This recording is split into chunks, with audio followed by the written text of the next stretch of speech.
The next shoe to drop? You've certainly been on top of this, Mark. Are we going to find out, like, in the next few days? That Joe Pa quashed the investigation in '98?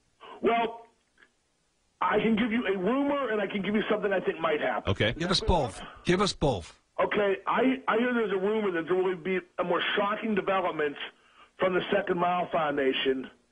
And hold on to your stomachs, boys. This is gross. I will, I'll use the only language I can. That Jerry Sandusky and Second Mile were pimping out young boys to rich donors. Okay. That is being investigated by two prominent columnists, even as I speak. Wow.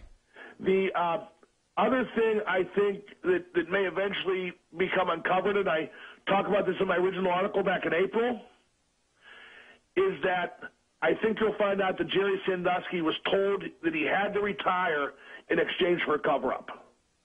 If you look at the timeline, that makes perfect sense, doesn't it? It surely does. Absolutely, and you are absolutely right about that. But Mark, he kept coming back with the kids, so they told me he couldn't. Exactly right. He quit in his coaching prime. He was mentioned for the Virginia head coaching job at one point, but my opinion is when Sandusky quit, everybody knew, not just the Penn State. I think it was a very poorly kept secret among college football in general. And that is why he never coached the college football again and retired at the relatively young age of 55. Young for a coach, certainly. Would you be a bit surprised if a month, a week, a year from now, we found out that everybody knew what this guy was about? No, I don't think so. I don't think it was that way at all. I think that Second Mile was the perfect cover.